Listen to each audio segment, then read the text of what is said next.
إحنا أساتذة بالكذب على الذات طبعا. I think حنان إنه في عنا مشكلة بالبوصلة. أنت ليش بتربي؟ هل ابنك سعيد؟ هل ابنك بيحبك؟ بدك تساعده إنك تدله على طريقه مش طريقك. قمة النفاق إني أطلب من ولادي يعملوا حاجة أنا ما بعملهاش. دور الأب في البيت مش بس إن هو يكون بيصرف، على قد ما الأب عليه مسؤولية كبيرة وعبء كبير إنه يبقى بيصرف على الأولاد وبيعيشهم في أحسن مستوى، لكن وجوده في البيت مهم جدا. وهنا احنا بنتكلم على الأب كأبو الأولاد، بس كمان بنتكلم على رجالة كتيرة في البيت بتلعب دور الأب، وبيبقوا رب ولادنا بالظبط كأنهم أبهاتهم وعايشين معهم من لحظة واليوم بيومه. الأولاد محتاجين يحسوا إن الأب ده سند وبيلعب دور كبير في الدعم بتاعهم، في تربيتهم، يقدروا إن هم يتكلموا معاه ويحكوا له عن مشاكلهم ويتواصلوا معاه كده في كل حاجة ممكن تحصل في البيت. معانا النهاردة طارق سكيك، ومش جاي يتكلم معانا من منظور بودكاست تخيل ولا من شغله، بس هو أب لولد وبنت وزوج، وإزاي بنشتغل مع بعض كأسرة عشان ندعم الولاد دول. خليكم معايا. اهلا بيكم في بودكاست الموضوع عائلي جدا. انا حنان عز الدين، مؤسسه ذا فاميلي هاب. الموضوع عائلي جدا جزء من منصه ذا فاميلي هاب اللي شغلتها الاساسيه ان هي تعمل توعيه على كل حاجه ليها علاقه بالتربيه الايجابيه في البيت وفي العيله. بنعمل ورش ووركشوبس وايفنتس وحاجات كتيره قوي للامهات والابهات، وعندنا كورسز متسجله وكورسز بنعملها لايف في وجودكم، ده غير بقى الكتب والجداول وكل الحاجات اللي انتوا عايزينها عشان نقدر نساعد في البيت على قد ما نقدر معاكم، عشان نربي ولاد سوية يقدروا فعلا يعملوا فرق في المجتمع اللي هم فيه. ياسين وجودي اتجوزوا جوازة ظريفة لطيفة، كانوا على علاقة حب.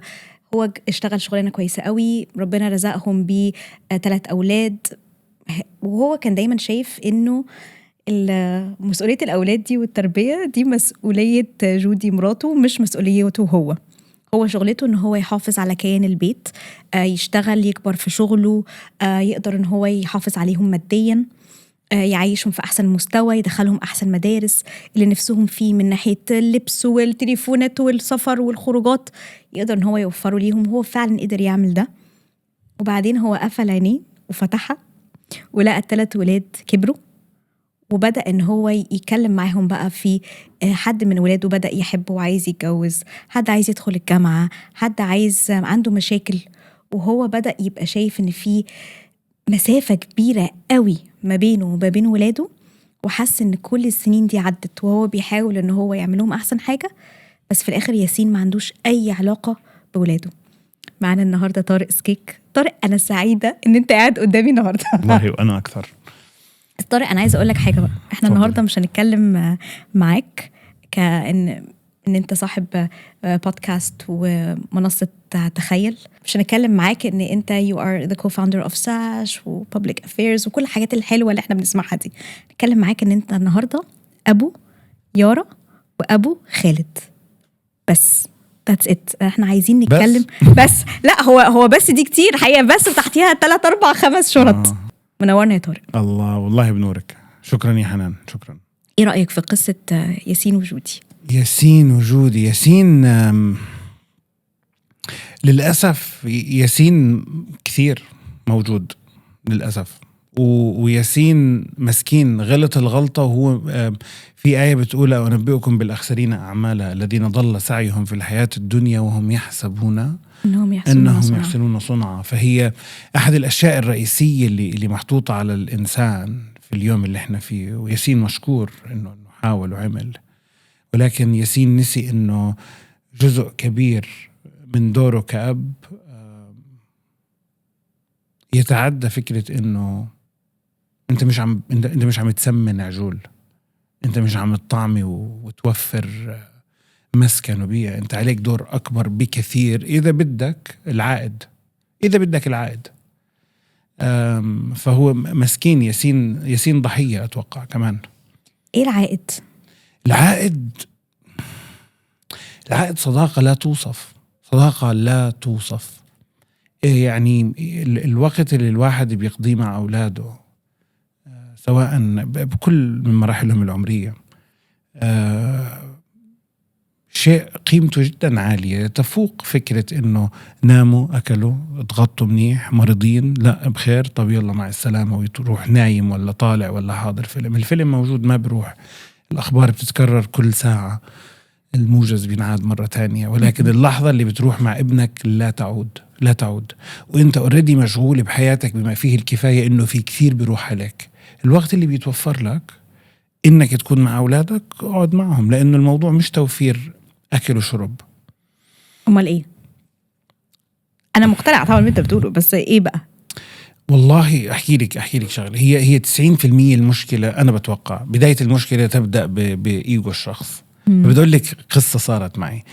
قبل ما احكي لك القصه بدي احكي لك عن شغله. بحس الدنيا زي السلم، زي السلالم، مجموعه سلالم، ولما بتنولدي على الدنيا بتوصلي على الدنيا بتكوني على السلم ولكن بصحبه الوالده، صح؟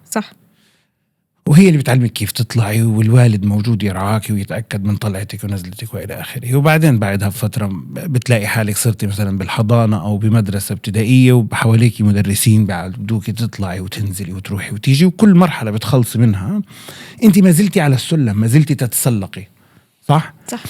بس بتتغير الظروف اللي بتتسلقي فيها. يعني عرض الدرجة بيختلف، قديش هي متماسكة ولا سليبري بتزحلق، ولا كلها بتختلف مع تغير المراحل. وبصيري تتعلمي من المحيط اللي حواليك. بتتخلصي فجأة بتلاقي حالك مستقلة على لوحدك على سلم، تطلع عليك كل الناس متسلقة وطالعة وبتحاولي تتعلمي منهم، إلى أن يأتوا هذول الأولاد على الدنيا. لما بيوصلوا أولادك على الدنيا بتكتشف اكتشاف رهيب، إنه في سلم هو موجود في منتصف حياتك، هو كل حياتك مبنية حواليه. هي كل خلية من جسدك كأنثى ولا كذكر تصرخ بدها الاستمرارية.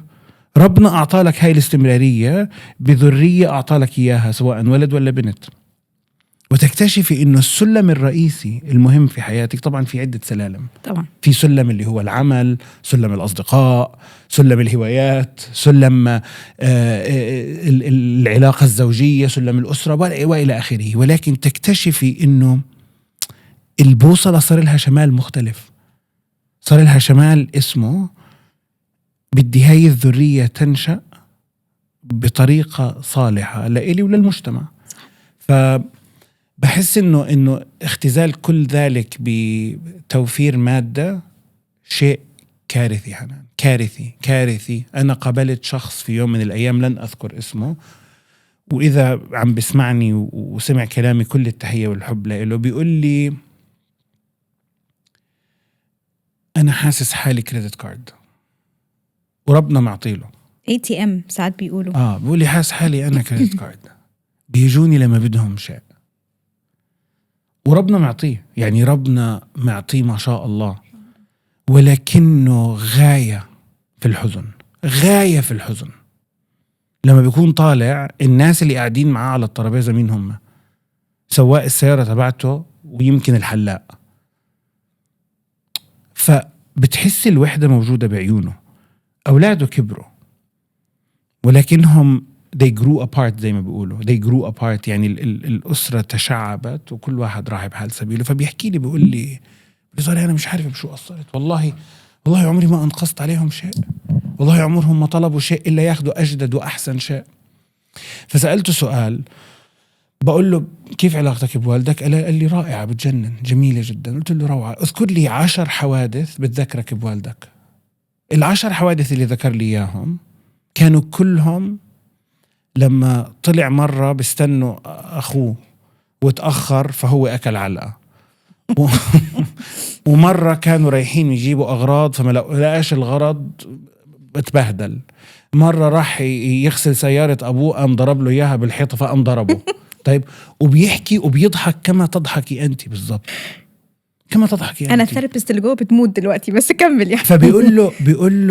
بقول له كيف علاقتك بأبوك؟ بقول لي بتجنن بحبه كثير. بقول له هاي 10 مشاهد اللي ذكرت لي إياها ولا مشهد فيها إنه اشترى لك شيء. صح. إحنا مفكرين إنه الذكريات تخلق هيك جد.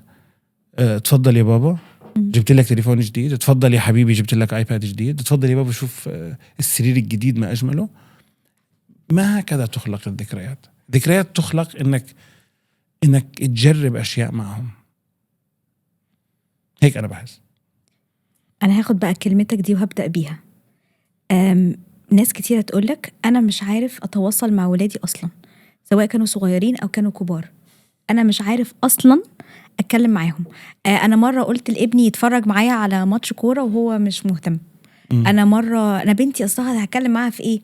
اصل بنتي بتحب الشوبينج وبتحب صاحبتها وهي قريبة كتير على مامتها، فيعني خلاص انا مش محتاج ان انا اتكلم معاها، ما هي مامتها خلاص هي واخدة بالها منها. كنت قريب في ورشة، وكانت في واحدة كانت بتقول انه انا دايما بحاول احافظ على علاقة جوزي بأولادي بان انا ابقى واقفة ما بينهم. والله. فقلت لها ازاي؟ فقالت لك ما هما الاتنين بيتخانقوا مع بعض على طول. عنده بنت عندها 12 سنة مثلا، هو الاب، فمش عارفين يتواصلوا مع بعض. فبتقولك انا مش بخليهم يتكلموا مع بعض، انا بتكلم بالنيابة عنه. برافو. فكان كلامي ليها وكلام بقية الأمهات اللي قاعدين في الورشة، قالوا لها خليهم يتخانقوا أو خليهم يتكلموا أو خليهم يحاولوا، عشان لازم يكون في لغة حوار ما بين الأب وبنته. إزاي بقى نخلق لغة الحوار دي؟ أنا عارفة أنت عندك فرح 17 سنة. يارا مين فرح دي؟ انا عارفه ان انت عندك فرح. هاي فرح. فرح مش معانا مثلا. انا عارفه انك لقيتك برضو بتبص لي مين فرح. انا عارفه انك عندك يارا 17 سنه. يارا هي فرح حبيبتي، والله هي فرحتي والله العظيم حبيبتي يارا. شاوت اوت ليارا برضه، احنا عاملين شاوت اوت النهارده. طيب احكي لك شغله صارت معي مره. بسمع واحد كلينيكال سايكولوجيست بيقول انه من اهم الاشياء اللي بتصير مع الانسان ان يتحاور مع ذاته. بقولك انه كل ما ازدادت الاسئله صعوبه كل ما ازدادت اهميه، وكل ما كانت الاجابه مزعجه اكثر كل ما كانت اهم، يعني اكثر الحاح. تمام. وبعرف كذلك انه احنا اساتذه بالكذب على الذات. طبعا اساتذه، اشطر حد. يعني احنا بنفكر حالنا انه احنا صادقين مع انفسنا، ولكن في اغلب الاحيان احنا بنكذب على حالنا في اغلب الاحيان. والكذب على الذات هو ليس الا ميكانيزم دفاعيه، يعني عن النفس، يعني بدافع عن نفسي. يعني انت اب كويس؟ طبعا. الاجابه الاولى طبعا صح، يا بخت اولادي بيا، انا احسن واحد في العالم. واو. انا رائع، انا بجنن. طيب هاي اول اجابه حطها جنب، هاي كذب، هاي مش صحيحه. ارجع لنفسك مرة تانية واسأل حالك كمان مرة، هل أنت فعلا أب كويس؟ ما في حدا، إحنا لحالنا طارق. وهذا الحوار اللي بحكي لك إياه والله حصل بالحرف. فبسأل بقول طيب أنت أب كويس؟ فبقول لي قلت له اسمع يا أخي، فيش حدا، إحنا لحالنا بالسيارة. أنت جدي كويس؟ يقول يعني هدي شوي. بقول له بس ليش هديت صوتك؟ قال لي بس يعني ممكن أكون أحسن. بقول له كيف؟ احكي لي أكثر، كيف أحسن يعني؟ اللي بيقول لي ما بعرف، بجوز يمكن يعني أقضي وقت أكثر مع أولادي. فبقول له طيب اسمع، عشان بس يعني يكون الحوار أفضل، احكي لي آخر انتراكشن مع يارا وآخر انتراكشن مع خالد. فتذكرت موقف آخر موقف اتذكرته، مش آخر موقف ولكن آخر موقف خطر في بالي باللحظة هديك. فكان آخر موقف وأنا بحضر قاعد أحداث فلسطين غزة المؤلمة، عشان هيك بقول لك نشرة الأخبار تنعاد كل ساعة.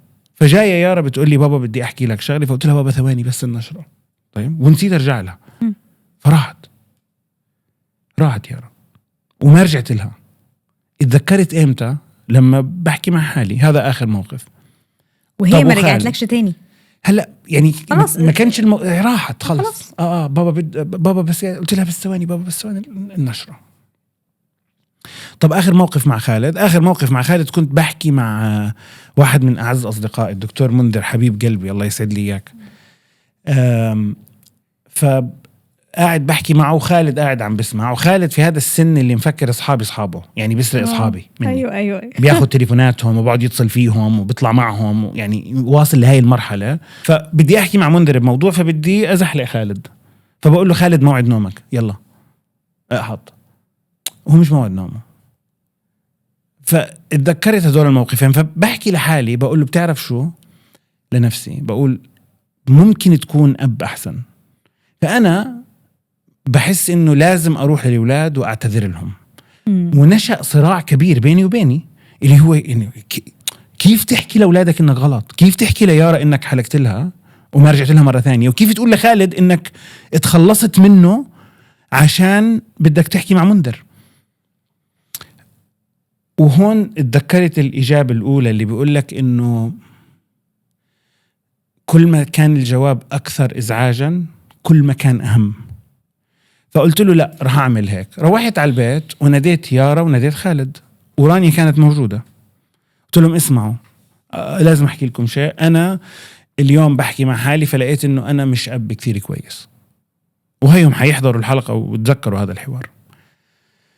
فبالتالي لازم أقول لكم إنه أنا أب ممكن أكون أحسن من هيك، وحقكم علي أنا مقصر بحقكم. مين دافع عني بالك؟ هم. والله العظيم يارا انجنت. قلت لي ما تحكي هيك، مش من حقك تحكي هيك بابا. كيف تحكي هيك؟ خالد بيقول لي لا يا بابا أنت أحسن واحد. قلت له اسمع روح، أنا صار هيك هيك هيك، جيتي تحكي معي بموضوع وقلت لك إنه مش فاضي ونسيت أرجع ناديك، حقك علي بابا. وخالد أنا زحلقتك لما كنت بدي أحكي مع منذر وما كانش موعد نومك، أنا كنت بس أتخلص منك. وكشيء لأنه أنا حاسس إنه هذا الشيء مش كويس، أنا بدي أقضي معاكم وقت 1 لواحد، فيختار مين بده يروح أول.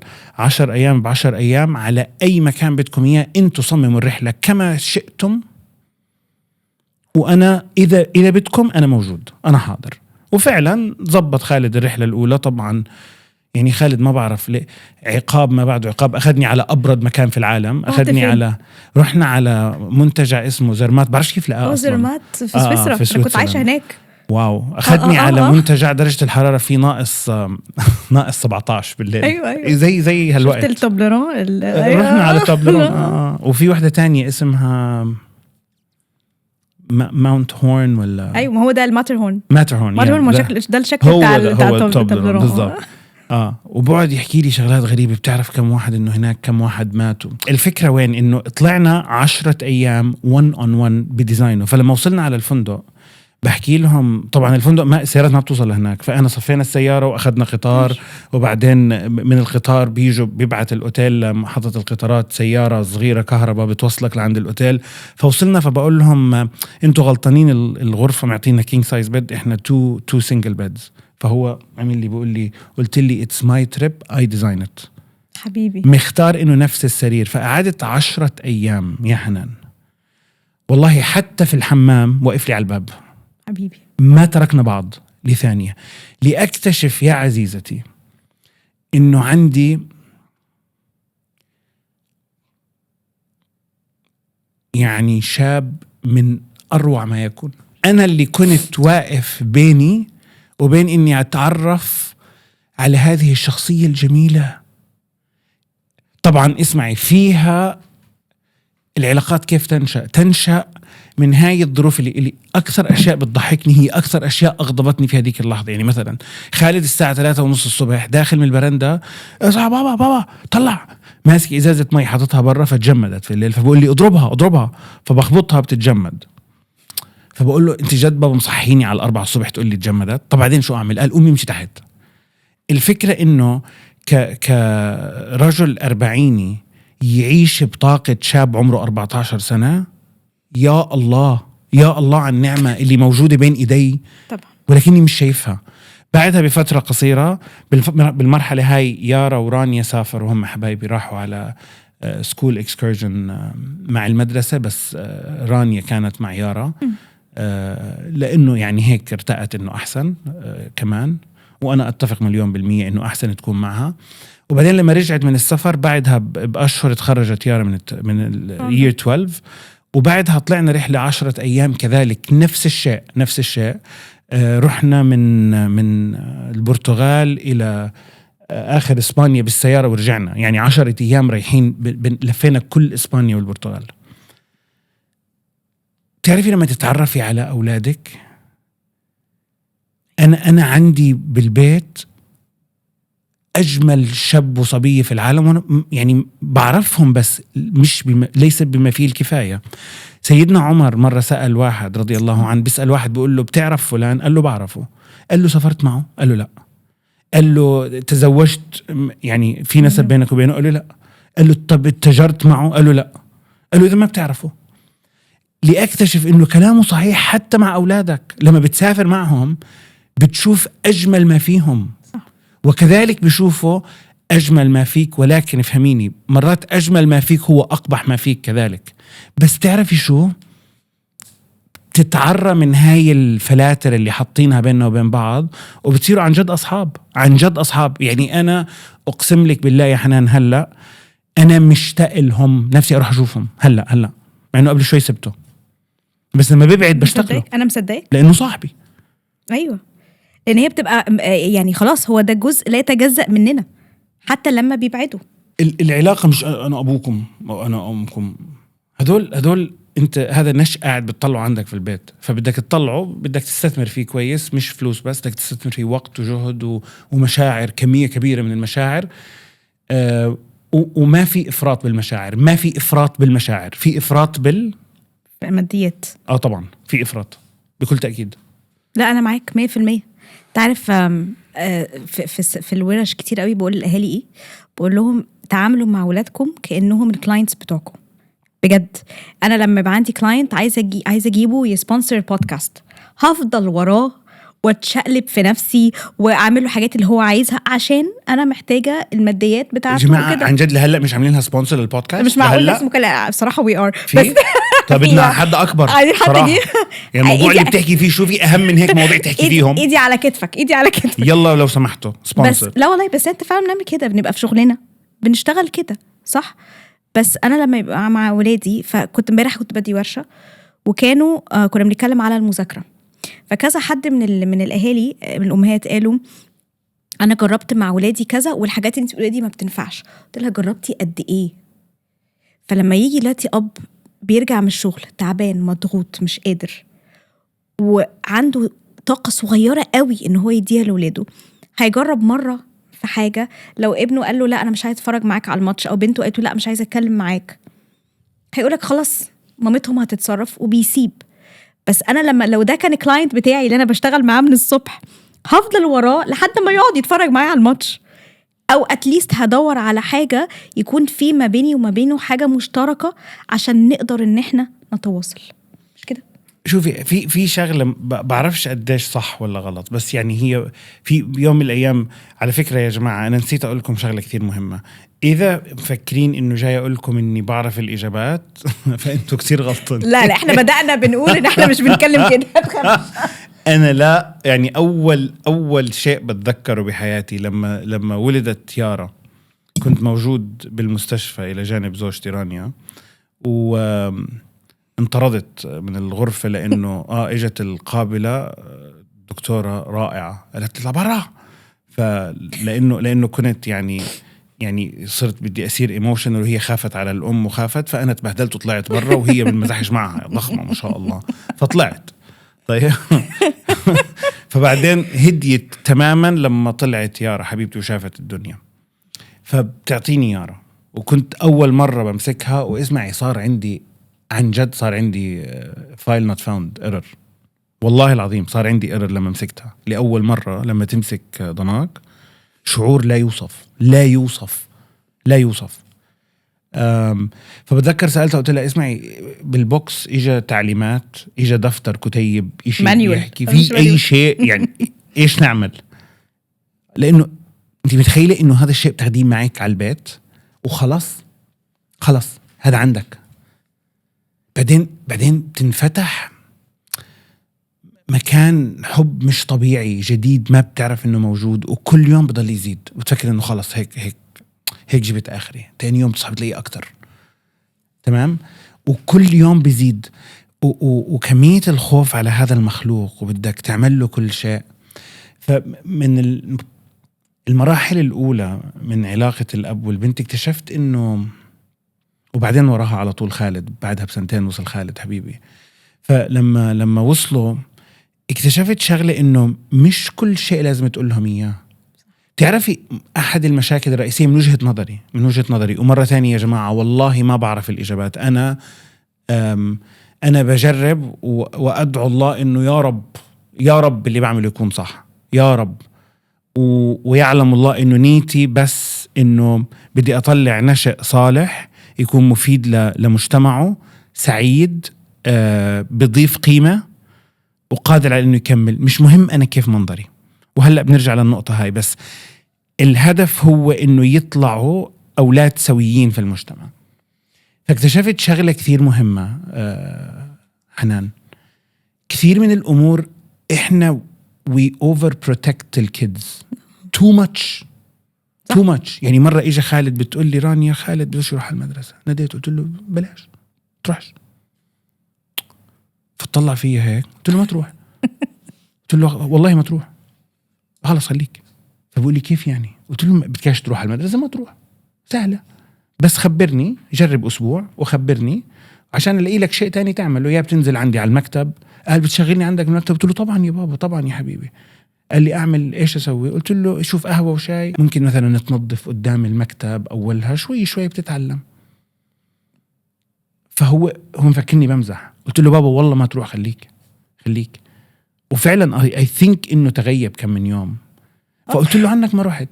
ومرة يارا اجت جايبة علامة سيئة جدا، طبعا يارا متفوقة ما شاء الله عليها ما شاء الله، ولكن جابت علامة سيئة جدا. فبتقول لي بابا وفقعت عياط، وأنا فقعت عياط وكب علي ضحك، بعرفش ليش صرت أضحك. فبقول لها بابا ليش عم تبكي؟ بتقول لي مش شايف العلامة بابا، طلع العلامة كيف؟ فبقول لها بابا بتعرفي شو، savor it، دوقي طعمها، مقرف صح، استمتع فيه، هذا هو الفشل، هيك حلو تعلمي. المشكلة إنه I think حنان إنه في عنا مشكلة بالبوصلة الرئيسية. أنت ليش بتربي؟ صح، بدك تربي عشان يقول لك أولادك ما شاء الله الدكتور الفلاني، أوكي ألف مبروك، حكوا، بس هل ابنك سعيد؟ هل ابنك بحبك؟ هل أنت عم بتربيه عشان تحقق أخطائك ولا الأشياء اللي ما قدرت تعملها فيه؟ ابنك مش محاولة مرة ثانية، هذا شخصية مستقلة، بدك تساعده انك تدله على طريقه مش طريقك. صح. فاي ثينك انه في مشكلة بالبوصلة، انه اذا اتفقنا على شو بدنا والله سهلة وحلوة وطريق ممتعة، بس اذا انت بدك كيف شكلك يطلع كأب وكيف شكلك يطلع كأم، عزيزي وعزيزتي عندكم مشكلة كثير كبيرة، لأنه مش هيك التربية أنا برأيي. لا هو صح. وأنا هرجعك تاني قصة الاعتذار اللي كنت تكلم عليها. أنا بعمل ورشة اسمها الاعتذار أصلا خلاص، والناس لما بتيجي بتبقى جاية يعني رجل ورا ورجل قدام، مش مبسوطة قوي من اللي أنا بقوله. كان الكلمة منها جاية من عارف بريني براون لما تكلم على الفولنربيليتي والشيم وكده. ففكرة منها إنه بواجه نفسي إن أنا عملت حاجة غلط مع ولادي، وبعدين أعمل إيه بقى عشان أقدر أعتذر، ومش بس أعتذر، مرجعش تاني للغلط، وأواجه ده. وإزاي بواجه مع أولادي، وجزء منها كبير قوي communication. فكتير قوي من الأمهات بتقول أنا مش عارفة هقدر أعمل ده ولا لأ، عشان أنا لو هعتذر يبقى أنا بقلل من قيمتي وبقلل من نفسي. أيوة، ما دي مشكلة، إيجو. لأن إحنا كبرنا، بالظبط إحنا كبرنا على الإيجو، وكبرنا على إنه ماما بابا المدرس يعني المدرب، إن دول كلهم كيانات، فأنا ما ينفعش أغلط في الكيان.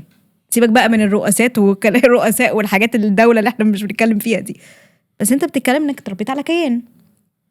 فهم بالنسبة لهم كده. ودايما كلامي معاهم إنه أنا لما هنزل لمستوى ولادي وأقول لهم على فكرة أنا غلطت عشان عملت كذا معاك، عشان عملت كذا معاكي، أنا بعلي من قيمتي وبعلمهم هم درس حياتي. أنت لما تغلط الراجل بيواجه والراجل بيعتذر، الراجل اللي هو بيعمل غلطة وبيخبي، واللي بنسمعه بقى اليومين دول بتاع الجوستنج ومش الجوستنج، وان هو مش قادر يقول للست مثلا او زميله او شريكه او كده ان هو مش عارف يواجهه، والبنت اللي هي بتعمل حاجات من وراء اهلها عشان كذا كذا كذا. ما كل ده جاي من ايه؟ جاي من ان انا ما عرفتش اربي ولادي على ان هم يواجهوا. صح 100%. وده اللي احنا بنتكلم عليه دلوقتي. 100%. شوفي انا موضوع الاعتذار في شغله ثانيه. في كثير من الاهل بيفكروا انه كيف بيطلع الولد هاي مسؤوليه الاب والام. انا ما بحس انه هيك. انا بحس انه اذا بنرجع لثقافتنا ولديننا، مثلا بس بسرعه سيدنا يعقوب جاب سيدنا يوسف عليهم السلام، وجاب 11 أخ، 10 منهم مش كويسين، رموا أخوهم في البير وحاولوا يقتلوه في منهم وغلطوا ورجعوا عن غلطهم. سيدنا نوح عليه السلام قضى طول عمره يدعو الناس، وبعدين ابنه ربنا شو قال له هذا ابني، قال له لا هذا عامل غير صالح عن ابنه، وابنه راح قال له سآوي إلى جبل يعني إنه يحميني من الماء، إنه بيبعدني عن الماء، ومات وراح. طيب سيدنا إبراهيم عليه السلام والده من أشد الكفار، حرقوا وحاول كان عايز يحرقوا يعني ما حرقوش، حاول يحرقوا. فالفكرة إنه أداء الولد مش دائما مرتبط بأداء الأب، بس فرصك بالنجاح كثير أعلى لو ركزت تربيتك على مصلحة ابنك. لو حس إنه الوجهة مشتركة، البوصلة شمالها واحد، اللي هي مصلحته.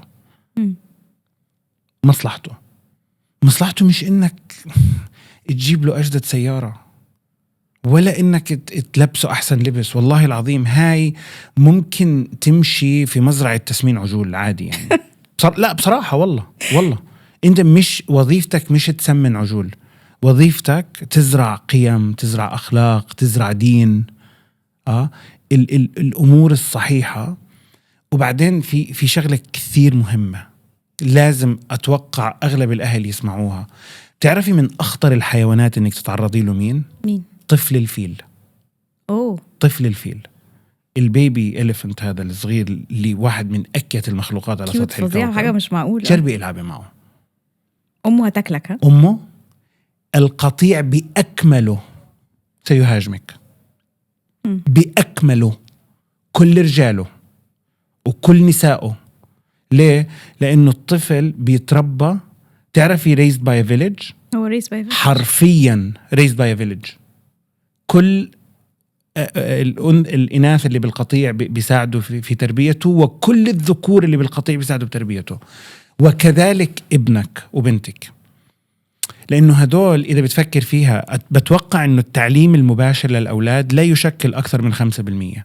فمش كل ما تشوف ابنك تعال يا بابا بدي أنصحك، اقعد يا بابا، ما تقرفناش. مش دايما، جد مش دايما. هما مش بيسمعوا أصلا في تعالى ما أنصحك دي، بيدخل من هنا ويطلع ناحية التانية.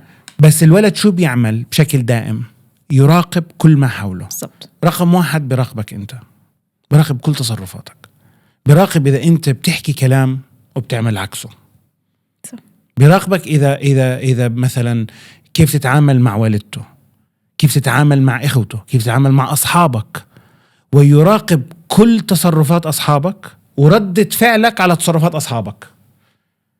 فلما أنت محاوط نفسك بالمتردية والنطيحة وقاعد طول نهارك في البيت وكل طلعاتك فيها مليانة أغلاط، وابنك يراقب، شو متوقع لما تقول له يا بابا خليك راجل وما تكذبش؟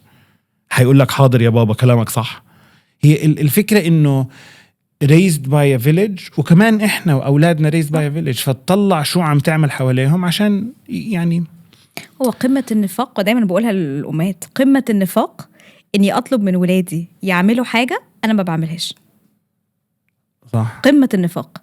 صح. أقول لهم إيه؟ لا روح جرب يا حبيبي مثلا حاجة جديدة تعملها، هما خايفين منها، أقول له روح جرب وزقه، وأنا أبقى نفسي أعمل حاجة وخايفة إن الناس تحكم عليا أو إن أنا أفشل أو إن أنا منجحش. طب ما هو لازم ولادي يشوفوني بجرب مليون حاجة وبقع وبنجح ساعات وبقع ساعات وبفشل حاجات عشان يقدروا ان هم في الاخر يعملوا كده. واحكي لهم عن اغلاطك عادي. بالعكس. قول لهم يا بابا انا عملت هيك وكانت اكبر غلطة في حياتي، وحبيبي انا لاني بحبك تعملهاش. والله العظيم عادي عادي. كل ابن آدم خطاء وخير الخطائين التوابون. والله العظيم عادي جدا، كلنا بنغلط. فإذا أنت يعني معنا من البشر عادي اغلط واحكي لأولادك أنا غلطان، ما في مشكلة، ما عندك مشكلة. احنا كنا بنتكلم برضو أنا الفترة فاتت دي بعمل ورش كتير فقصص حاضرة. فواحدة من الأمهات كانت بتقول أنا جوزي ما عندوش وقت يشوف الأولاد. وده بقى حاجة أنا محتاجة نتكلم فيها شوية طارق، لأن هو أنا فاهمة ضغوطات الحياة عاملة إزاي، وفي رجالة كتير عندهم شغلانة و2، وبالنسبة له إن هو يفك أعصابه مثلا يروح يلعب ورق مع صحابه، أو إن هو يروح يتفرج على ماتش في قهوة. أو I understand، أنا فاهمة تفكيره جاي منين. هروح بقى البيت وزن العيال وامهم بتتخانق على المذاكره والهوم ورك واتغط وده مين كل، ونفتح السكرين تايم ونتخانق على التلفزيون. البيوت ده شكلها والبيس سريع قوي والريتم سريع قوي، والعيال في كل حته دلوقتي بيعملوا كل حاجه. فانا فاهمه ان الراجل اللي هو بقاله 12 ساعه قاعد في الشغل ده عايز يروح يهدي اعصابه عشان يكمل وهكذا. ممكن الناس دي نتكلم يعني ممكن نوصل المعلومة ازاي طارق؟ روعة. اسمعي، في شغلة ويمكن اكستريم ويمكن الناس يعصبوا علي، بس عادي. شوفي انا بحس اذا بدك الخلطة السحرية للنجاح هي واحدة ما في غيرها. والله ما في غيرها، هي خلطة واحدة. والجميل في الموضوع انه ما بتلاقي واحد ناجح في منحى من حياته فاشل بتاني. صعب جدا. صعب جدا. اللي بحثت كتير بمفهوم السعادة كتير مش شوي. وكل شيء عم بعمله حاليا يتمحور حول هاي القصة، مفهوم السعادة. ففي اللي شرحها بيقول لك إلها 7 محاور، وفي اللي قال لك إلها 12 محور. ولكن في واحد دراسة بتحكي إنه مش دراسة، فلسفة بتحكي إنه السعادة بتحكي عن 5 pillars of life، اللي 5 كور. حياتك عبارة عن 5 كور، واحدة منها صحتك الجسدية، الثانية صحتك النفسية، الثالثة عملك، من وين بتجيب المال، الرابعة بتتكلم على محيطك، عيلتك، علاقتك فيهم إلى آخره، والروحانيات اللي هي علاقتك بربنا. أو بصراحة يعني هي الدراسة بتقول شو ما تعبد. صح. اللي في بيعبد خشبة هو حر. طيب هلا بتزبط ولا ما بتزبط هذا احنا بلاش دعوة بقى. لا مش هندخل في القصة ولكن الروحانيات هاي الدراسة اللي بتقوله من الصعب جدا حنان تلاقي واحد ضابط شغلة 100% والباقي فاشل فيهم. صح. طيب وغالبا إذا وقعت واحدة اللي وقعت هي الأضعف، وغلاوتك كله لاحق. مسألة وقت زي المسبحة، إذا فتحت راح يفرطوا واحدة. أقرب واحدة للقطعة راح تنزل أول واحدة، واللي بعدها فاللي بعدها فاللي بعدها فاللي بعدها. فموضوع إنه أنا بدي أكون ناجح في عملي، جريت، روعة، اعطي وقت لعملك. رائع. طيب إذا أعطيت وقت لعملك، هل تقدر تقول بدي أترك صحتي لما يصير عندي وقت؟ ما في شيء اسمه لما يصير عندك وقت. هم 24 ساعة في اليوم. صح. وبيخلصوا، وكلنا عندنا نفس 24 ساعة. شكرا. أما قصة إنه بدي أعمل شيء في وقت فراغي، ما تضحك على حالك، لأنه حتى وقت فراغك هو لنفسك. فالفكرة إذا بدك تحسن شيء في حياتك، حطه على كالندر، اعمل له وقت. مش بتروح تلعب رياضة، مش بتاكل، مش بتنام، مش بتروح على دوامك، مش بتطلع مع أصحابك، اطلع اقعد مع أولادك. مش تكذب على حالك وتكذب عليهم. قاعدين على الموبايل ومش الله. أما أنا بقالي قاعد في البيت 8 ساعات. لا ماشي أوكي. اطلعت فينا؟ صح. كلمت معنا مع حد؟ صح. ولا قاعد؟ وهذا وقت مهم. أنا ما بقول لك مش مهم. عارفة تبليمة دي مهمة جدا. أخواتي الأمهات صدقوني إحنا مرات في ولا شيء، يعني صوت ولا فاصل، بيكون عادي طبيعي جدا.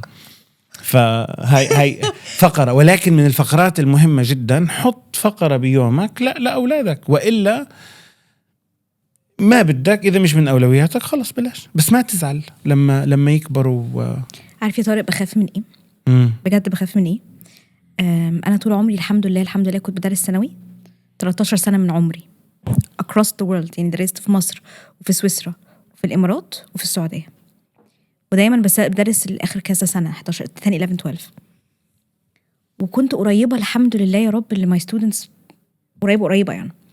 فلما بيتخرجوا في بقى اللي بيسافر يسيب أهله أو يبقى معايش معاهم في البيت أو كده، واسمع بقى كلام اللي هو إيه، أوف بقى ماما عايزاني أرجع من أجازة الكريسماس وأروح أشوفهم، ده أنا مضطرة أروح بقى العيد أشوفهم وأقضي معهم وقت. فكان في جزء كبير من الولاد بالنسبة له مش عايز يرجع لأهله، وجزء تاني بيبقى قاعد يعني بيحجز تذكرة الرجوع وهو ماشي، إن هو عايز يقضي الصيف مع أهله وعايز يشوفهم وبيتكلم معاهم، وهو مسافر وهي مسافرة يفتحوا بوتم ويوروهم على الفيديوز، يبقى في حديث رايح وجاي. أنا عارفة الأهالي كويس، وعارفة إن هم ودوهم أحسن مدارس، علموهم أحسن تعليم، لبسوهم أحسن لبس، صفروهم أحسن جامعات، ووفروا لهم كل حاجة. بس الأهالي اللي ما عملتش العلاقة دي ما بينهم وبين ولادهم، لما ولادهم كبروا وبقى عندهم الاختيار أرجع ولا ما رجعش، ما رجعوش. أرجع ليه؟ وانت بتمر ده مع ده بيارة دلوقتي. في حكالي الدكتور خليل الزيود، كل التحية يا حبيبي، هذا من أجمل ما سجلت، ومن الشخصيات اللي كثير تعلمت منها. انا بحب الحلقه دي على فكره، انا هحطها في البايو والله روح احضروها يا جماعه، جدا مفيده. هحطها.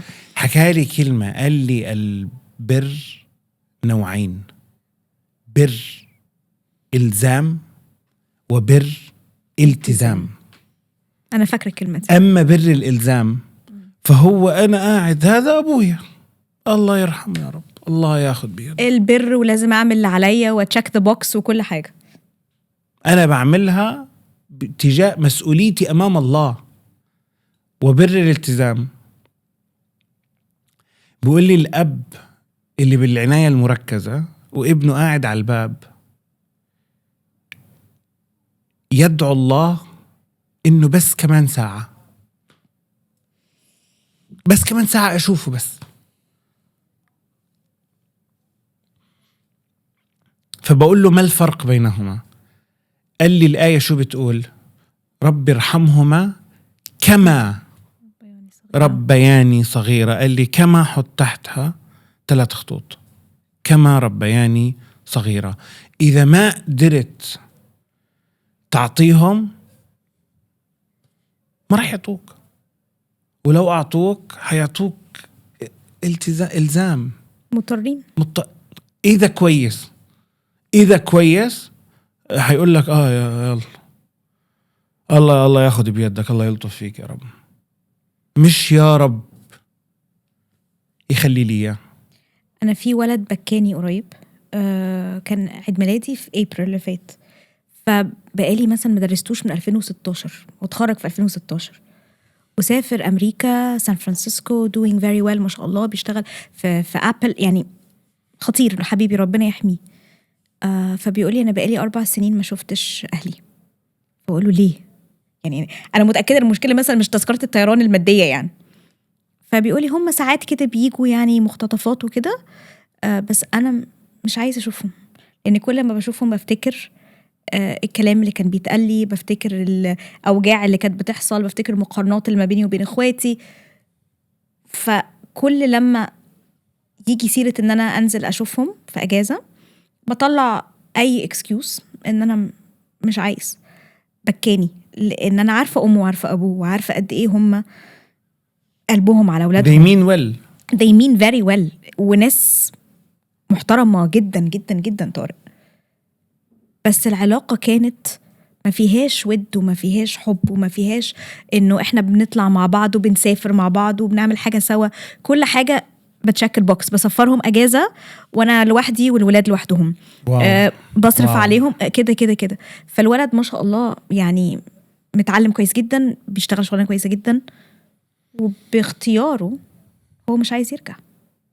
وبكاني فعلا لان انا حسيت انه انا ابني خلاص على الابواب، انه يا رب ابدا ما تحطني في الوضع ده، ان يبقى ابني عنده اتفضلي. الفرصه. مرتين سكرت في وجهه ولسه لا طب بتفل. ما ترد عليه، ما احنا قاعدين رد عليه. ممكن لو سمحت يا استاذ، انا قاعد بصور لو سمحت. هاي خالد. شاوت اوت لخالد. لا اي لاف يو تو. ايش قول لي ايش فيه؟ بس بدك تشوف ويني بصور بودكاست، من انا ناديتك قبل ما انزل. يلا بس اخلص بكلمك. يلا باي يا حبيبي، باي. احنا قاعدين يعني مش يعني انت شايفه يعني كثير بحب بصراحه واتس جود ذات هي كولد. اسف اني قطعتك. لا لا كملي. لا انا كنت بقولك انا قلقي كله ان احنا نبقى بنعمل كل اللي عنينا، اللي احنا شايفينه صح، وفي الاخر الولاد يروحوا وما يرجعوش. انا ده بالنسبه لي قلق حقيقي. وانا عارفه ان الحمد لله يا رب، يا ربنا يديمها نعمه، علاقتي بابني قويه جدا، وعلاقه جوزي بابني، وجوزي اكشلي بيقعد يتكلم معاه، يعني بيقولوا مثلا انا ما خدتش الشغلانه الفلانيه وقررت ان انا هعمل شغلانه تانية يمكن مش بحبها اكتر، عشان بالشغلانه تانية هقدر اوفر لك كذا كذا واقدر ابقى قريب منك. ابني بيلعب كوره بروفيشنال في نادي الجزيره، فجوزي ما فيش اي ماتش هو بيلعبه هو ما بيبقاش موجود فيه. ما فيش اي عارف كل اللعيبه، اي ماتشات في الاندر 19 هو بيتفرج عليها ومتابعها، عشان يبقى في ما بيننا وما بينه حديث مستمر. شكرا. اسالك سؤال بالله عليك قولي. عندك اصحاب؟ الحمد طيب. لله. اصحابك ايش اللي بيجمعك فيهم؟ مش ذكريات معينه؟ بالظبط. شو ومواقف حلوه ولما رحنا. مواقف وحشه مرات، صح؟ مواقف وحشه طبعا، خناقات وكل حاجه. عادي. طيب. فهي الفكره بكل بساطه، اذا انت قعدت كل حياتك كل ما يشوفك ابنك تعمل معاه شيء واحد، خد هات، قديش جبت علامات، اضرب، وين العلاقه؟ كيف نشأت العلاقه؟ يعني بتعرف شو مكلمني بيقول لي بدي اروح على النادي، جاي نطلع مع بعض ولا استناك ولا اروح وتحصلني ولا؟ حبيبي انت فاهم الفكره وين يا عمي؟ لاقوا اشياء اعملوها مع بعض. يعني يطلع مثلا روح خد بنتك واطلعوا لفه بالسياره، كلوا ايس كريم مع بعض، اضحكوا، اطلعوا اركضوا، ارمي عليها ايس كريم على شعرها، حتعصب وتعيط وتزعل وبعدين حتصير تتذكرها بعد 20 سنه. اصنع ذكريات مع أولادك. والله إذا ما صنعتهم أنت الوحيد الخسران، إذا ما صنعتهم معهم راح يصنعوهم مع حد تاني. بس كده. شكرا. سهلة والله سهلة. ما حدا بيموت لحاله. زي ما أنت عندك أصحاب بيقدروا يعملوا أصحاب هم، وهم أصغر منك وأكثر قدرة على المرونة العصبية اللي عندهم أعلى من اللي عندك، فقدرتهم على إنهم يلاقوا أصحاب ويعملوا أصحاب كثير أسهل منك. إذا ما أنت صحبتهم هم صغار راح يكبروا ما بيعرفوك، هم ما بيكرهوك ولكن ما بيعرفوك. بس هي فأنت ما تخافي، عن جد ما تخافي. لا أنا يعني غصب عني كأم يعني بقلق، بس ببقى عايزة الناس تسمع ده. الأب اللي خايف يبقى عنده علاقة مع بنته نبذل مجهود عشان لا يعني انا مش بفهم البنات، وانا مثلا عندي صبيان بس اخوات. ايوه هو بيتقال لي انا الكلام ده في الكونسلتيشنز وفي الورك شوبس. اسمعي انا بضرب بالكلام. يعني لحظه يعني بيعرفش يتعامل مع البنات. طب يعني ما كانش صاحب حبيبي مثلا؟ لا كان بيصاحب. بيعرف يحكي مع البنات بس مش بنته. حلو. طب الف مبروك يا حبيبي. اسمعي، موضوع البنت والاب تحديدا بده يعرف شغله. البنت اللي عندك اول رجل في حياتها هو انت، صح؟ كيف انت بتحط الستاندرد هذا؟ احتماليه انها تجيب واحد بعدين تعتمد على العلاقه اللي بنتها معك. صح. اذا احترمتها، اذا عطفت عليها، دللتها، لازم تحكي لها كم هي جميله كل يوم. لازم لانه وحياتك اذا زبلتها وتركتها، والله أي كلب في الشارع لو قالها هوهو لا تقول له بجد أنا. فكري فيها. أنا سؤالي لإلك، هل باعتقادك في أنثى على سطح الكوكب من بنات ستنا حواء عليها السلام. أي أنثى ما بتحب الاهتمام؟ لا طبعا. طيب إذا الاهتمام هذا مش محصلة لا من أبوها ولا من أخوها ولا من عمامها ولا من إخوالها، حتجيبه من وين؟ هتجيبه من بره، من أي مكان، من أي حتة. وكيف نوع الاهتمام؟ صدقيني حيكون في تويست، حيكون مضروب. صح. حب الأب وحب الأخ هذا حب لا مشروط. يعني أنا بحب يارا بكل بساطة لأني بحبها، قلت لها أنا بحبك لأني بحبك. أيوة، بعيوبها بغلطاتها بكل كما حاجة. كما أنت. فهي الفكرة إنه وين الغلط؟ لما في إلي صديق هو عارف مين هو، تعلمت منه شغلة، هو أصغر مني سنا بس بيعمل شيء صرت أطبقه على اللي حوالي. أنا شايفه لما بتدخل أخته على المكان، أخته الصغيرة، بطلع فيها يا حبيبتي يا عمري يا هلا بالقمر يا هلا. بتلاقي البنت طايرة من الفرح، طايرة بحكي لها كلمتين حلوين. وكذلك بتطلع عليه بقول له سبحان الله، انت مش عارف شو أثرك على هاي البنوتة لما بتعمل فيها هيك. طبعا. طيب فصرت أطبق هذا الشيء على كل الناس اللي بتخصني. اعطوهم محبة. مش غلط يا حبيبي تطلع بنتك كل يوم تقول لها شو هالقمر شو هالجمال اللي نازل. هذا الاشي الوحيد اللي ما حقول لك لا والله كثرت، خفف شوي. كثر. صح. احكي لها كل يوم كم هي جميلة، احكي لها كل يوم قد ايه انت بتحبها، لانه هذا بيرفع عندها الثريشولد، بتصير قادرة على انها لما بكرة تلاقي شريك تعرف زي مين هي. عندها مقارنة صح، مش بهدلة وصراخ ومسبات وإهانة، لأنه حتقبلها من أي حد بكرة. ودي مشكلة احنا بنشوفها دلوقتي. لما بنشوف انه في مع الأسف رجالة بتمد ايدها على الستات بيضربوهم، فبيبقوا الستات بتتقبل ده، بتقولك ما هو كل أمهاتنا اتضربوا. تفضلي. فلما بنتها بعد كده بتضرب من أبوها، وبدأ يكون في وعي وبدأ يكون في كلام إنه لأ، هي مش هي بتبقى ممكن ساعات تتقبل إنه طب ما هو عادي، ما زي ما أمي ضربت أنا بتضرب وبنتي هتضرب، فنفضل بقى ماشيين في السايكل دي.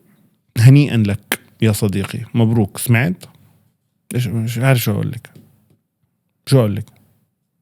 ده اللي بيحصل وده اللي احنا بنشوفه. عشان خلي بالك أنا كل شغلي مع أمهات، فأنا غصب عني كل اللي أنا بحكيهولك ده من الواقع. عشان كده كلمتك يا طارق، عشان كده قلت لك بقول لك الو. يعني انا بالنيابه عن نفسي وعن كسر ايده ان شاء الله يا رب. كسر ايده يا رب. الضرب لا يصلح حتى للحيوانات. حتى للحيوانات لا يصلح حقيقة. واعنيها من قلبي من جوا. انا بحب الحيوانات كتير. انا كمان بحب الحيوانات كتير. اللي بيمد ايده على حيوان يعني لا يستحق الحياة، انا برأيي جد. يعني في قصة ذكرتها، بعرف انه ما لهاش علاقة باللي بنحكيه، ولكن كنت دائما وانا بتطلع على الاحداث اللي بتصير في غزة، فمرة بحضر كنت بتفهم فكرة انه هذا القاتل المجرم اللي قاعد، القناص اللي بقتل امهات واطفال وشيوخ، بقول اوكي هو مغسول العقل بحيث انه مفهمين انه هذول هم العدو. الى ان مرة شفت مشهد والله العظيم ما قدرت افهمه. شفت قناص لعنة الله عليه قاعد بيضرب رصاص على شو؟ كلب. 3 خرفان. قتل الاول وقتل الثاني واصاب الثالث في ظهره، فالثالث قاعد يتلوى. الخروف لا يعلم ليش انضرب، بعرفش يعني، بتوجع بس ما بيعرف ليش وبيتقلب، وهذاك بضحك بصور على التيك توك. إذا متخيلي لوين المرض. فبقول سبحان الله، في آية بتقول ولكم في القصاص حياة يا أولي الألباب أفلا تفكرون. ليش؟ لأنه كونه قادر على ارتكاب هذه الجريمة وإنه يستمتع بالقتل هيك والتعذيب بشكل هذا، يعني هذا الخروف مش معنا ولا معهم، هذا خروف، هو اسمه خروف يعني مخلوق ما خصه، ما بيعرف ليش قاعد بتعذب وليش انت مستمتع بعذابه. فاكتشفت شغلة، انه المجرم يحاسب مش عشان مين قتل، عشان عنده القدرة انه يرتكب هذه الجريمة. فبالتالي إذا عنده القدرة على أنه يرتكب هذه الجريمة، أنه يوصل لك هي مسألة وقت بس. هو لسه ما وصل لك الآن، صح، ولكن لو وصل جاي لن يتوانى. إذا قتل خروف حيقتل أي شيء. صح، معاك. فكذلك الموضوع ينطبق على بحس الأولاد والبنات تحديدا. البنات ما تمد إيدك على بناتك نهائيا. إذا غلطوا دور في نفسك، أكيد أنت عامل مصيبة، أكيد أنت السبب. أنا سعيدة والله، وأنا طارق وأسعد. طب لو أنا عايزة أختم معاك وأقول 3 حاجات عايزين أي أب يعملهم مع ولاده. أنا عايزاك تلحق خالد بس اللي راح النادي ده لوحده. لا أنت مرنت اليوم الصبح. هو 3 أشياء. واو. احكي لو سافر معهم بكل تأكيد. وما بحكي لك تسافر معهم، مش ضروري تروح أماكن بعيدة، مش لازم نروح لزرمات يعني. ممكن والله نروح آخر الشارع هنا. والله آخر الشارع. والله اطلع خيم انت وابنك في الصحراء، خد بنتك وروح اعملوا شوبينج. بلاش شوبينج يا سيدي، روحوا اشربوا فنجان قهوة مع بعض لحالكم. ممكن أقطعك سنة وأقول لك حاجة؟ بليز. حاجة قلتها كنت بقولها للأهالي برضو امبارح برضو. كان الورشة دي كانت تقيلة قوي. قلت لهم مقياس النجاح ما بينك وبين أي شخص إن أنت تقدر تطلع معاه على عشوة لابسين حلو وتقدروا تعملوا conversation كامل من غير أما تبقى محتاج تبص على تليفونك أو يبقى فيه استعانة بشخص تاني. لو أنتي مش قادرة تعملي ده مع ولادك، مع جوزك، مع حد من أصدقائك، مع أهلك، يبقى فيه مشكلة في العلاقة دي. اتفق، والله اتفق. اطلعوا معهم، سافروا معهم، اقضوا وقت معهم 1 on 1. 2 المشاعر مع الأولاد ما في كثير يعني، خد راحتك ما تخافش. والشغلة الثالثة بما يتعلق بموضوع المادة، حتى لو ربنا منعم عليك في شغلة كثير مهمة بدي أقول لكم إياها. شغلة بسرعة بس خطرت لي هلا. احنا على فكرة براحتنا خالص. في شيء سمعته مؤخرا from a quantum psychologist بتحكي إنه 95% من العقل اللاواعي السبكونشس بيتكون خلال 12 سنة الأولى من حياة الولد. 12 سنة. وفي بيقولوا من ناقص 9، يعني ناقص 9 شهور، يعني من وقت ما الحمل بيصير إلى أن يصير عمره 12 سنة. وبعدها بقية السنين 5% بس. فانتبهت لشغلة كثير غريبة حنان. في بعض الأطفال بتصرف بطريقة بوجود أمه وبطريقة مختلفة بوجود أبوه. جد والله. صح. طيب. فلما أبوه كان موجود لاحظت إنه الولد عم بنق كتير. شو بنق بالمصري يعني؟ بنق. لا ده أنا معك. بيزن. وكل ما يبكي فاهمة؟ فقعدت أراقب الموضوع، فرجعت رحت قرأت بالموضوع أكثر. بقول لك السبكونشس بيتبرمج خلال المرحلة الأولى العمرية الأولى، أكبر كمية ممكن أول سنتين. كيف؟ تخيلي لما الولد فقط بيحصل على المشاعر لما ببكي فقط، يعني كل ما بكى لا يا بابا يا حبيبي يا بابا يا عمري، شو بيصير يعمل؟ لا شعوريا يبكي عشان ياخد المشاعر. شكرا. فأنت حتى لما تعطي مشاعر لابنك خلال مراحله الأولى اعطي له إياها بمعزل عن هو شو عم بتصرف. يعني اعطي له إياها لأنه أنت بدك تعطي له إياها، مش لما يبكي تركض عليه. لأنه إذا تعلم إنه المشاعر أنا أحصل عليها لما أبكي، حياخد هذا الأسلوب ويستمر فيه طول عمره. فهذا بيطلع الإنسان النكد، عارفاه؟ كلنا عنا تعرفي هذا الفيكتم، عارفاهم اللي دائما الضحية. يعني اللي هو أي حب بده إياه لازم يقول لك قديش هو تعبان وقديش هو مدمر بحياته، وبس هو اللي عنده مشاكل، وبس هو اللي بتعب، وبس هو اللي وظيفته نهياله بحياته. اسمعي، موضوع قصة إني أنا مشغول عن أولادي، ما في حد مشغول لهالدرجة. ما في أنا معاك. والله ما في. أنا معاك، وهي أولويات. طيب هي أولويات. فقصة إنه هاي المشاعر لما تعطوها لأولادكم اعطوا لهم إياها لأنه أنتوا بدكم تعطوا لهم المشاعر، مش لأنه هم عم يبكوا ولا عندهم مشكلة ولا. فاهم قصدي؟ فاهمة. بس أنا عايزة أقول عشان نبقى فير، لو أنا بقالي فترة 12 سنة مش بشوف بنتي أو مش بتكلم مع ابني وهاجي أعملها في الأول هتبقى صعبة، وفي احتمال كبير الولاد يرفضونا كأب أو أم طبعا 100%. فلازم أجرب مرة واثنين وثلاثة وعشرة ومية، لأن أنا أخسر علاقتي بأولادي دي أسوأ حاجة ممكن تحصل.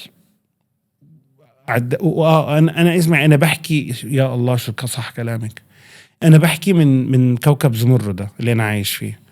بس لا كلامك صح. لو أنا واصل لمرحلة وفعلا ما أسست صح، هل ممكن أصلح؟ ما بعرف، بحب أسمع منك. لا ممكن. بس كيف أصلح؟ I think ابدأ بحوار مع ذاتك واعرف إنه إذا في غلط لازم تدخل على العلاقة وعندك قناعة مطلقة إنه الغلط جاي منك مش منهم. هم لسه صغار، واحد أنت الكبير. طيب وبدك تقتنع إنه غالبا تصرفاتك الخاطئة في الماضي هي اللي أدت لوصولك لهذا المكان. فحاول بقدر الإمكان إنك تتعرف على شو الغلط أول. إذا عرفته أتوقع في فيلسوف بقول لك 50% من الحل أن تعرف المشكلة بشكل صحيح. فلو عرفت إن وين المشكلة فيك طريقة الحل حتكون مش صعبة كتير. نفسي بس كمان الأمهات ما تخافش تتكلم مع جوازاتها، مع الرجالة، حتى لو حصل بعد بنفع نعمل حلقة خاصة عن هذا الموضوع. يلا بينا. والله. فاضي امتى؟ فاضي والله جد والله جد. انا والله تحت امرك يا تعرفي انا عملت بودكاست كامل اسمه للرجال فقط. عارفه ليش؟ ايوه. لا انا عايزه اختم بيها بقى. عارفه ليش؟ اليوم احنا وصلنا لمرحله والله لا الرجال عارف يكون رجال، ولا الست عارفه تكون رجال، ولا الست عارفه تكون ست، ولا حد عارف يكون حد. بطلنا نعرف مين احنا. صح. بطلنا عارفه اذا في شغله الشيطان يبحث عنها هو الفصل بين آدم وحواء. صح. لأنه ربنا سبحانه وتعالى شو بيقول خلق لكم من أنفسكم أزواجا لتسكنوا إليها. إذا بتخيلي إيش يعني تسكنوا إليها؟ يعني أنت يا سيد الرجل لن تسكن إلا لما تلاقي شريكتك. فهاي قصة إنه الرجال كلهم غلط، لا الستات كلهم غلط. يعني ما في تخلف بعد هيك، والله العظيم والله ما في تخلف بعد هيك. لأنه إذا بتفكروا فيها جماعة النساء اللي بدهم يعيشوا نساء لحال وجماعة الرجال اللي بدهم يعيشوا رجال لحال، اطلعوا انتوا على جزيرة وانتوا روحوا على جزيرة وفكوا عنا، روحوا موتوا هناك لحالكم وخلص. مش هنكمل من غير بعض، منكملش من غير بعض. طيب أنا طلعوا مين النساء اللي في حياتي؟ أمي، حبيبة قلبي، زوجتي، أخواتي الحبيبات، بنتي، حماتي طبعا أهم واحدة. اتفقنا. حماة طيب واحدة. هذول الناس اللي هذول أهم شيء في حياتي.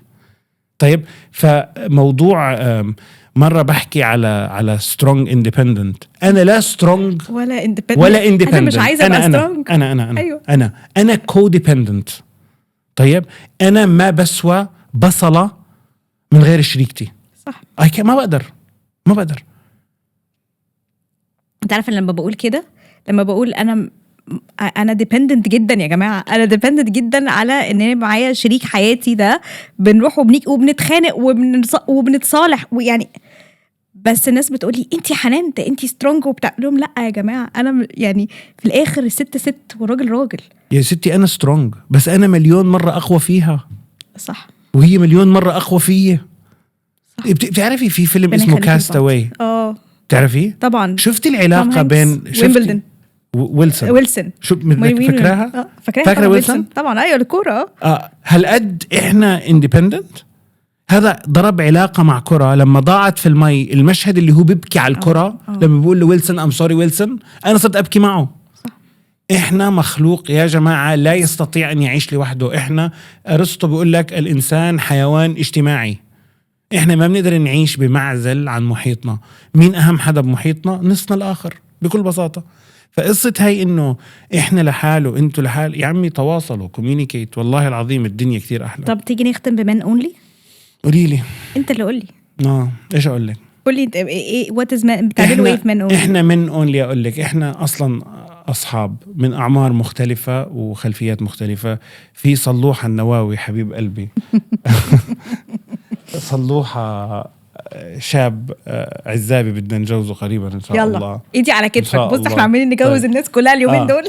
وسام قطب خاطب كان هلا اتزوج حبيبي. الله يتمم له على خير يا رب. منذر دكتور منذر صديقي الصدوق أخوي وحبيبي الله يخلي لي إياه يا رب متزوج وأنا متزوج مع أولاد. فإحنا كثير مختلفين عن بعض. الأعمار كمان بتبلش من آخر العشرينات لآخر الأربعينات فالعمر كمان مختلف. يعني في فرق 17 سنة بين بعض يعني أكبر واحد وأصغر واحد 17 سنة فرق. حتى بالأعمال صالح النواوي ستاند اب كوميديان واحد من أخف دم الناس اللي شفتهم. وسام اسم الله عليه موهوب صانع محتوى موهوب جدا عنده فكر كرييتيف سوبر كرييتيف. منذر أفضل دكتور أسنان في العالم كله وحتى بالمريخ يعني ما فيش ولا واحد أشطر منه هناك. وأنا يعني بشتغل في شركة صاحب شركة. فجايين من خلفيات مختلفة جدا. وكانت الفكرة كلها إنه قلنا للرجال فقط عشان أكيد يعني حبايبنا النساء أكيد راح يتفرجوا فهم بيتفرجوا هم الفئة الأكبر اللي بتتفرج بصراحة وأكثر تعليقا يعني هم بيعلقوا أكثر من الرجال كمان. فالفكرة كانت إنه بنطرح مواضيع يومية يوم بحيث نشوفها من وجهات نظر مختلفة عشان أحد الأهداف الرئيسية إنه نكون بإذن الله ويشهد علينا الله ولا واحد بيعملنا منها لشيء. كلنا الحمد لله عنا أعمالنا بالضبط وناجحين فيها الحمد لله يا رب بفضل الله. ولكن بنعمل شيء لأنه أتوقع إنه اليوم الشاب إحنا في عنا إشي حلو بمجتمعنا حلو يشوفوه. صح حلو يشوفوه إنه إحنا مبسوطين وبنخاف الله وبنشتغل وبصحاب وبنحب بعض وكلنا imperfections كلنا أخطاء وبنحكي الأخطاء زي ما هي بدون مونتاج. اللهم بس كلام صالح بنغطيه بكواك عشان ما يحكيش كلام عيب. طيب هذا كل اللي بنعمله. طيب من جهة ومن جهة أخرى بنحب نقول لأختنا الأنثى إنه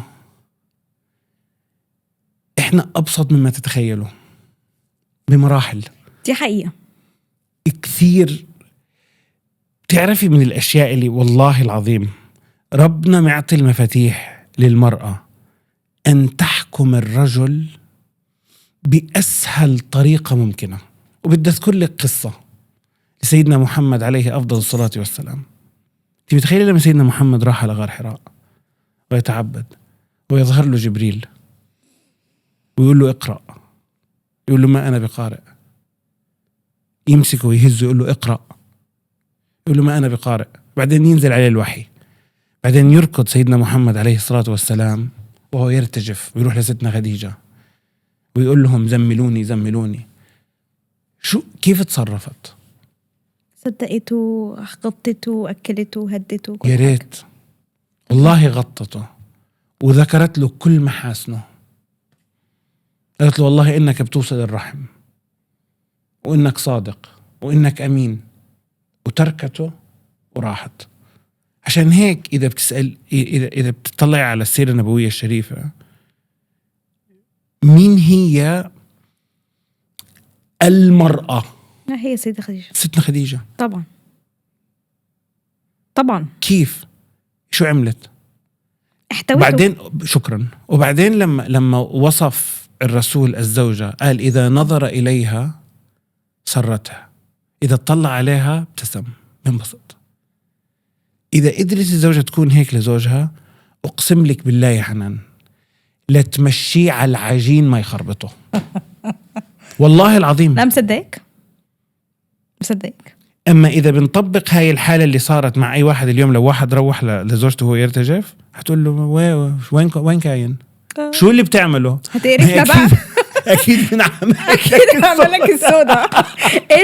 أنت اللي عامل مصيبة طبعا.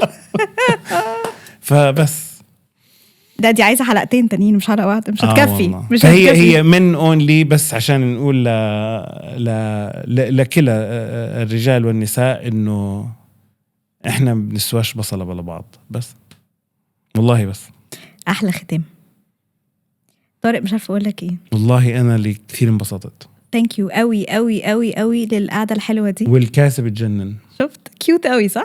روعه. المفروض تبقى اكبر من كده. المره الجايه لما هنطبع على اكبر كده صغيره. بس من الاماني نجمه